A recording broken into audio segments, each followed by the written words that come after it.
జనసేన అధినేత Pawan Kalyan political future ఏంటి? Polling జరిగిన తీరుతో కూటమి నేతల అంచనాలు ఎలా ఉన్నాయి? వైసీపీ అభ్యర్థి వంగా గీత పవన్ ను కట్టడి చేస్తారా, లేదంటే వంగా గీతకు జనసేనాని ఓటమి రుచి చూపిస్తారా? ఎవరి వ్యూహాలు వర్కౌట్ అయ్యాయి? ఓటింగ్ పర్సెంటేజ్ పెరగడం ఎవరికి ప్లస్, ఎవరికి మైనస్? పోలింగ్ ముగిసిన తర్వాత ఫలితాలకు ముందు పిఠాపురంలో జరుగుతున్న చర్చ ఏంటి? గెలుపు లెక్కల్లో మునిగిపోయారా? పట్టున్న ప్రాంతాల్లో ఓటింగ్ పై ఆరా తీస్తున్నారా? పెరిగిన ఓటింగ్ పర్సెంటేజీతో ఎవరికి లాభం? పిఠాపురంలో గెలుపుపై ఇద్దరు ధీమాలో ఉన్నారా? ఆంధ్రప్రదేశ్లో అసెంబ్లీ ఎన్నికల పోలింగ్ ముగిసిందే. అభ్యర్థులంతా గెలుపు లెక్కల్లో మునిగిపోయారు. గ్రామాల వారీగా రివ్యూలు నిర్వహించుకుంటున్నారు. ఏ పోలింగ్ కేంద్రంలో ఎన్ని ఓట్లు పోలయ్యాయి, ఎవరు ఎక్కడ బలంగా ఉన్నారు, ఆ సామాజిక వర్గం ఓట్లు మనకెన్ని పడ్డాయి, మనకు పట్టున్న ప్రాంతాల్లో గంపగుత్తగా పోలయ్యాయా అన్న లెక్కలేసుకుంటున్నారు. పిఠాపురం నియోజకవర్గ ఫలితంపైనే అందరి దృష్టి పడింది. కారణం, జనసేన తరపున పవర్ స్టార్ పవన్ కళ్యాణ్ పోటీ చేయడమే. 2019 ఎన్నికల్లో గాజువాక భీమవరంలో ఓటమి పాలైన పవన్ కళ్యాణ్ ఈసారి పిఠాపురం నుంచి బరిలోకి దిగారు. ఈ ఎన్నికల్లో గెలిచి అసెంబ్లీలో అడుగుపెట్టాలన్న లక్ష్యంతో పనిచేశారు. మరోవైపు వైసీపీ తరపున కాకినాడ సిట్టింగ్ ఎంపీ వంగా గీత పోటీ చేస్తున్నారు. ఇద్దరు నేతలు ఒకే సామాజిక వర్గానికి చెందినవారు కావడంతో గెలుపుపై ఎవరికి వారే ధీమాలో ఉన్నారు. అయితే నియోజకవర్గంలో ఓటర్ల తీర్పు ఎప్పుడూ విభిన్నంగా ఉంటుంది. 1989 నుంచి ఏ పార్టీకి కూడా రెండోసారి అవకాశం ఇవ్వలేదు.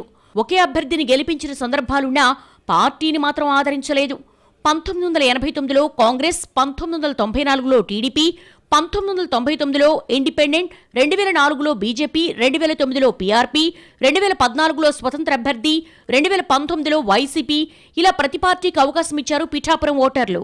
2024 సార్వత్రిక ఎన్నికలు ముగిశాయి. ఓటర్ల తీర్పు ఈవీఎంలలో నిక్షిప్తమైందే. పిఠాపురంలో ఏం జరుగుతుందో అన్న దానిపై రాష్ట్ర వ్యాప్తంగా హాట్ టాపిక్గా మారింది. ఎవరికి వారు గెలుపు తమదంటే తమదని ఆయా పార్టీలు అంచనా వేసుకుంటున్నాయి. పిఠాపురంలో ఓటింగ్ పర్సెంటేజ్ కూడా భారీగా నమోదైంది. దీంతో ఎన్నికల ఫలితాలపై మరింత హైప్ క్రియేట్ అయింది.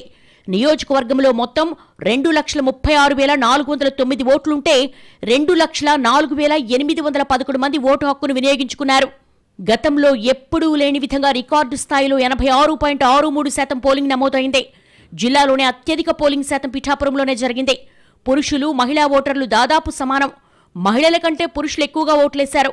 పురుషుల ఓట్లు 1,18,183 ఉంటే 1,03,370 మంది ఓట్లేశారు. మహిళల ఓట్లు 1,18,223 ఉంటే 1,01,438 మంది ఓటు హక్కు వినియోగించుకున్నారు. 2014 ఎన్నికల్లో పిఠాపురంలో 79.3% పోలింగ్ నమోదైతే 2019లో 80.99కి చేరువైంది. ఈ ఎన్నికల్లో దాదాపు 6% పోలింగ్ పెరిగింది. ఓటింగ్ పర్సెంటేజ్ దగ్గర నుంచి గెలుపోటములపై ఎవరి అంచనాలు వారివే. గతం కంటే భిన్నంగా నియోజకవర్గంపై ఫోకస్ చేశారు పవన్ కళ్యాణ్. పోటీ చేయాలని ఫిక్స్ అయిన దగ్గర నుంచి పిఠాపురంలో పరిస్థితులను అబ్జర్వ్ చేశారు. 2019 సార్వత్రిక ఎన్నికల్లో పవన్ 2 చోట్ల పోటీ చేసి ఓడిపోయారు. పొత్తులు మొదలుకొని సీట్ల సెలక్షన్ విషయంలో ఆచితూచి వ్యవహరించారు. కాపులు ఎక్కువగా ఉన్న పిఠాపురం ఎంచుకున్నారు. మండలానికి ఒక బహిరంగ సభ నిర్వహించారు. 3 మండలాలు, 2 మున్సిపాలిటీల్లో రోడ్ షోలతో ప్రజలకు దగ్గరయ్యే ప్రయత్నం చేశారు. తాను పిఠాపురంలోనే ఉంటానని చెప్పుకోవడానికి నివాసం ఏర్పాటు చేసుకున్నారు. పిఠాపురం నుంచి పవన్ కళ్యాణ్ పోటీ చేస్తానని ప్రకటించడంతో టీడీపీ ఇన్ఛార్జ్ వర్మ నిరసన వ్యక్తం చేశారు. చంద్రబాబు పిలిపించుకుని వర్మను సముదాయించారు. ప్రభుత్వం వచ్చిన తర్వాత తొలి ఎమ్మెల్సీ ఇస్తానని హామీ ఇచ్చారు. దీంతో అసంతృప్తి ఎపిసోడ్ ముగిసింది. వైసీపీ తరపున పోటీ చేసిన వంగా గీత గతంలో పీఆర్పీ తరపున పిఠాపురంలో ఎమ్మెల్యేగా గెలిచారు. ఎంపీగా ఉన్నప్పటికీ పిఠాపురంపైనే ఫోకస్ చేశారు. తన పార్లమెంటు పరిధిలో కంటే పిఠాపురంలో ఎక్కువగా కార్యక్రమాలు నిర్వహించేవారు. సిట్టింగ్ ఎమ్మెల్యే పెండెం దొరబాబు గత ఎన్నికల్లో 14,992 ఓట్ల మెజార్టీతో గెలుపొందారు. 2004లో బీజేపీ తరపున అసెంబ్లీకి ఎన్నికయ్యారు. వైసీపీ సీటు నిరాకరించడంపై పార్టీ పెద్దల వద్ద ఆవేదన వ్యక్తం చేశారు. సమీకరణాల కారణంగా ఇవ్వలేదని, పార్టీ కోసం పనిచేయాలని సూచించడంతో మెత్తబడ్డారు. కాపు ఉద్యమ నేత ముద్రగడ పద్మనాభం కూడా వైసీపీలో చేరి పవన్ కళ్యాణ్కు వ్యతిరేకంగా పనిచేశారు. పిఠాపురం ప్రజలు ఎమ్మెల్యేను కలవాలంటే హైదరాబాద్ వెళ్లాలా అంటూ పవన్ పై సెటైర్ వేశారు. కులాల వారీగా సమావేశాలు పెట్టి ప్రభావితం చేసేందుకు ప్రయత్నించారు. వైసీపీ అధికారంలోకి వచ్చిన వెంటనే వంగా గీతకు తొలి డిప్యూటీ సీఎం పదవిస్తామని, పిఠాపురంలోనే సీఎం జగన్ ఎన్నికల ప్రచారంలో కొంగు చాపి ఏడుస్తూ ఓట్లు అడిగారు గీత. తన అంతిమ యాత్ర పిఠాపురంలోనే జరుగుతుందని ఎమోషనల్ అయిపోయారు. జ్వరమొస్తే హైదరాబాద్ వెళ్లే వారికి ఓటేస్తే అభివృద్ధి జరగదంటూ వంగా గీత విమర్శించారు. ఇప్పుడు అభివృద్ధి చేస్తానని చెప్తున్న వంగా గీత గతంలో ఎందుకు అభివృద్ధి చేయలేదో ప్రశ్నించాలని పవన్ కళ్యాణ్ కోరారు. వంగా గీత జనసేనలోకొస్తే ఆహ్వానిస్తానని పవన్ అంటే తాను పవన్ను వైసీపీలోకి ఆహ్వానిస్తే ఎలా ఉంటుందని గీత సెటైర్లేశారు.